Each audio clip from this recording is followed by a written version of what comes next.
Assalamualaikum warahmatullahi wabarakatuh. Kami dari kelompok 5 akan mempresentasikan mekanisme permintaan.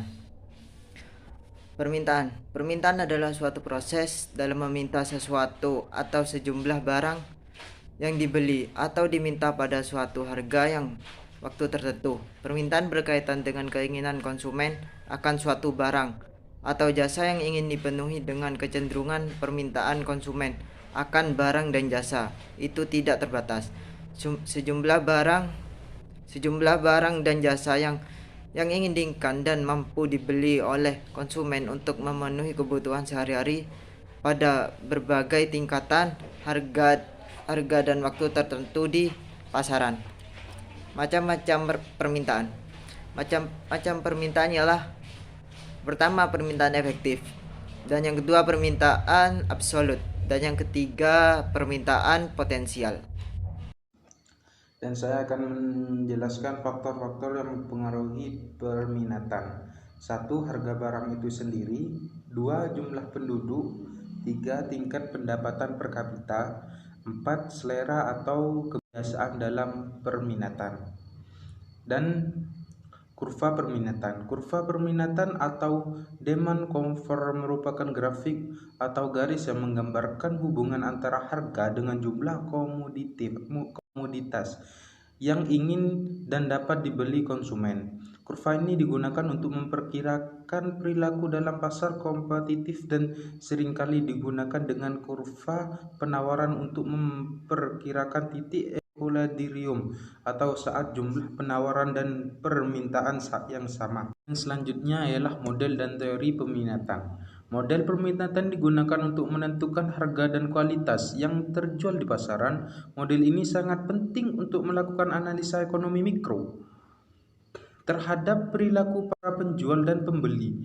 Model ini memperkirakan bahwa dalam suatu pasar yang kompetitif, harga akan berfungsi sebagai penyeimbang antara kuantitas dan yang diminta oleh konsumen dan kuantitas yang ditawarkan oleh produsen, sehingga terciptalah keseimbangan ekonomi antara harga dan kuantitas.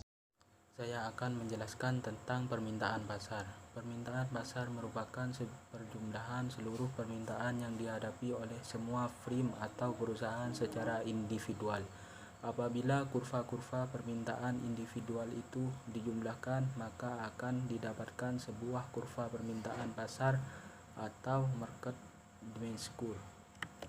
Fungsi permintaan. Fungsi permintaan mengikuti hukum permintaan yang menyatakan bahwa semakin rendah harga suatu barang, maka semakin banyak jumlah barang tersebut yang ingin diminta.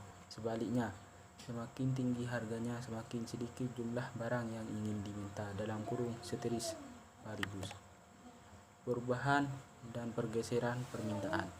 Perubahan harga menyebabkan perubahan jumlah barang yang diminta, tetapi perubahan itu hanya terjadi dalam suatu kurva yang sama.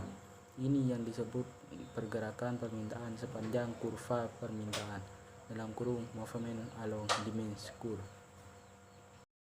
Koefisien elastisitas permintaan ada 3, yaitu elastisitas permintaan sendiri, elastisitas permintaan silang, dan yang terakhir elastisitas pendapatan. Dari penjelasan mengenai mekanisme pasar permintaan ini dapat diambil kesimpulan, yaitu bahwa permintaan itu akan terjadi dan selalu terjadi apabila terdapat dua orang atau lebih yang saling berkaitan satu sama lain. Dua orang atau lebih yang saling berkaitan ini dinamakan konsumen yang melakukan permintaan dan produsen yang menangani permintaan konsumen tersebut. Sekian dari kelompok kami, kurang lebihnya mohon maaf. Terima kasih. Wassalamualaikum warahmatullahi wabarakatuh.